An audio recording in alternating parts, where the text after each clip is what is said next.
Hi friends, good morning. For me, good afternoon, good day, good night, whatever. How are you guys doing? My name is c.r.a.z.i.n.e.s.s. This is my channel. I talk about books here, and today I'm drinking coffee and I wanted to talk about my last TBR, if you will, for the year. It is currently halfway through December. I think I can tell you. It's December 17th, so over halfway through the month, and I had really big aspirations for how I was going to reduce my physical TBR towards the end of this year, and I, in order to do that, put a pretty hefty physical reading TBR on myself in December. I'm not doing well with that TBR. But for fun and just talking about some things that I'm interested in, I'm going to talk to you about the 4 books that I have my fingers crossed that I'm going to read before the end of the year. Wait till you see them, you'll see why this is going to be difficult. Grab a coffee, grab a beverage, sit down, we're going to chat. I want to talk to you first about my current read, which is Shorefall by Robert Jackson Bennett. This is an adult fantasy series that I first got into in August of this year. I think is from when I read the first book, and this is the second. This series follows Sanzia and a group of people. Sanzia is a thief. In the first book, she's tasked to steal something, and because she's great at her job, she succeeds. And unfortunately, what she stole happens to be of, how can I say this with the magnitude that it implies in the story? Excessive implications on this entire world's foundation of magic. This world functions in a magic that is basically, I guess that you can call it coding. So there are codes, and you write the code on an inanimate object, and that inanimate object believes the code, and the code can alter reality, making a object or a element think that reality is different for itself. So for example, water can run faster.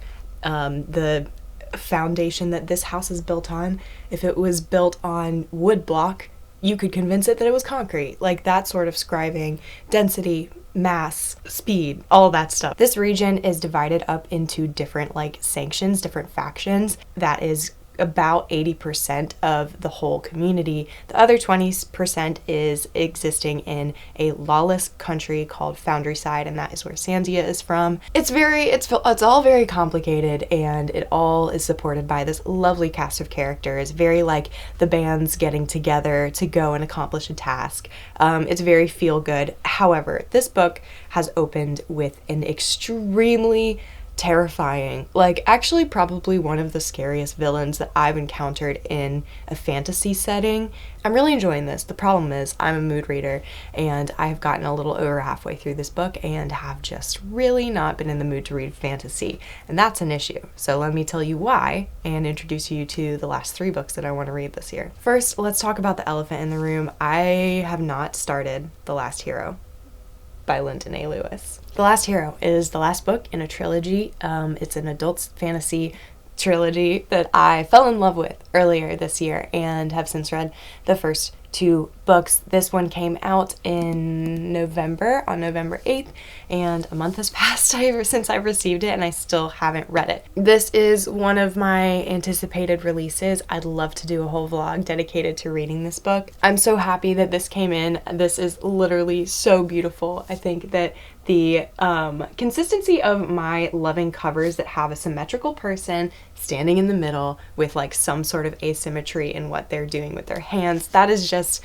I mean, look at the book that I'm reading right now.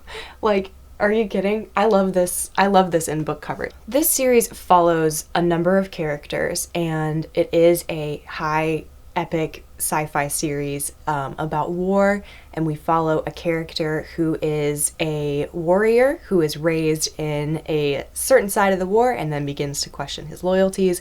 We follow a nameless and voiceless character who is part of a religious community that essentially has grown to actually hold some sort of political power, not just religious power. There is an injustice that has happened, and there's a rebellion that's rising. There was a people group that was being experimented on and basically could alter a lot of physical appearances and physical functions of the body, and they oppressed, enslaved, and experimented on this group of people called the Asters. So the Asters and another kind of rebellious group have joined together to fight what would be the big guys, like the powerhouse, the people who run the economy and run the whole society. And there are different planets being inhabited, so there is space travel, there's lots of journeys, there's lots of individual struggles, like where there's no good decision, and Lyndon A. Lewis just puts her characters through so much. Like, you have to watch them pick the lesser of two evils, and you have to watch them question their past decisions, because they are coming to terms with the fact that the person they once served did not have the best interest in mind. They've been serving on behalf of that superiority for decades, and have killed and have manipulated and stolen in the name of this group that now they're not sure if they want to be a part of. And it was just heartbreaking. So the last book, The Second Rebel, really broke my heart, and I feel like this is absolutely going to destroy me. I think that this is one of the more emotionally invested sci-fi books that I've picked up, and that's not really saying much because I'm not a huge sci-fi reader, but I have gotten really into it this year, so I feel like this is about to break my heart. This book is hella heavy. Like, the pages are Bible thin, and this book looks like a normal kind of size sci-fi book. The pages are so thin that the width is not telling of how long this book is. It is almost 620 pages. This book and the next book is basically why I'm not going to be able to finish my TBR. These books are massive. Why did I do this? Okay, so the next one is The Black Prism by Brent Weeks. And yes, this is a massive fantasy book, and I'm so ready to get into this series again. When I started reading again, for those of you who don't know, I was never a reader I haven't been a reader my whole life. I only got into it about 3 years ago. When I first started reading again, I was really into the idea of fantasy. And one of the first audiobooks that I picked up was the Lightbringer series. And I got through half of the series. I read the first 2 books and got halfway through the 3rd book.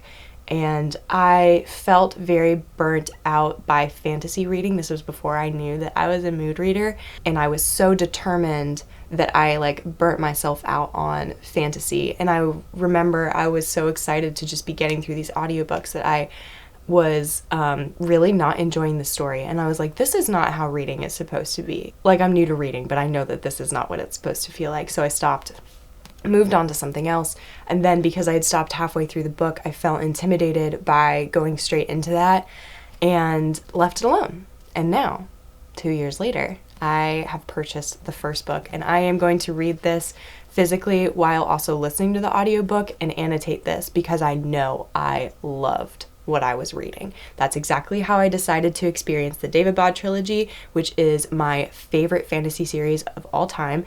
And I think that reading while listening and annotating this book is going to be the way that I will enjoy it the most. This magic system centers around light, and I'm struggling to try and explain it to you because each person manifests a light, and each light has a consequential power, and if you master the light, you can master the power and manipulate it. And because I'm struggling to explain that, I'm just going to read you the back of the book. Gavin Guile is the prism, the most powerful man in the world. He is the high priest and emperor, a man whose power, wit, charm are all that preserves a tenuous peace. Yet prisms never last, and Guile knows exactly how long he has left to live. When Gavin discovers he has a son, born in a faraway kingdom after the war that put him in power, he must decide how much he's willing to pay to protect a secret that could tear the world apart. Because I have read this before, I have vague memories of the humor being really fun, and also the opening scene being throwing you to the wolves. There was not a lot of setup and character and world building. They were like, nope, you're right in it and you're gonna have to learn on your feet. And I loved that about this series, so I'm really excited to pick this book up. Again, you're kind of getting an idea of why it's going to be difficult for me to finish all of this in the next 2 weeks. So I am going to just go ahead and show you the 4th book, even though I don't fully expect to be finishing this TBR by the end of 2022. I put something on my TBR that would be a little bit of a palate cleanser in between those, and that is Edenbrooke, which is a historical romance by Julianne Donaldson. I had this book on my radar for a long time. It was one of the first historical romances that I was like, ooh, I read the synopsis and that sounds fun. Could never find it at the library or on Libby, and I picked this up at 2nd and Charles, which is a thrift store in kind of like the southeast. There's a couple of different locations, and there's one near me. I don't know anything about the plot of this book. All I know is it's romantic, and it has one of the highest rated, like, Goodreads rating of a romance that I've ever picked up. So I'm actually like kind of avoiding reading the back of the book. It's relatively short. It's around 260 pages. I feel like this could just be a really good palate cleanser in between some of like the heavier stuff that I'm reading, as you can get the idea of. So yeah, these are the 4 books that I'm hoping to finish towards the end of 2022. I have a few days off of work coming up, but unfortunately in the past week, I have not read anything. I think I've only listened to a little bit of an audiobook, but where I'm at with Shorefall is basically where I was at a week ago with this book. So I don't know if this is doable, like I said, but I would absolutely love to get to all of these. If not, I will take them into the beginning of 2023. These are the books I'm most excited about at the moment, and you'll be seeing my thoughts on them at some point, I know. So yeah, that's all I got for you. Just a short little video. Hope you enjoyed it. Let me know what books you are looking forward to getting to. Do you have a TBR for the end of 2022? Are there books that you absolutely cannot imagine bringing into the new year? Please let me know down below. And also, if you have read of any of these books or are interested in any of these series, let me know. I'd love to talk to you about them. As always, thank you so much for watching. If you enjoy other bookish content like this, feel free to subscribe. I would love to have you. And other than that, have a great rest of your day. I'll see you in the next video. Bye!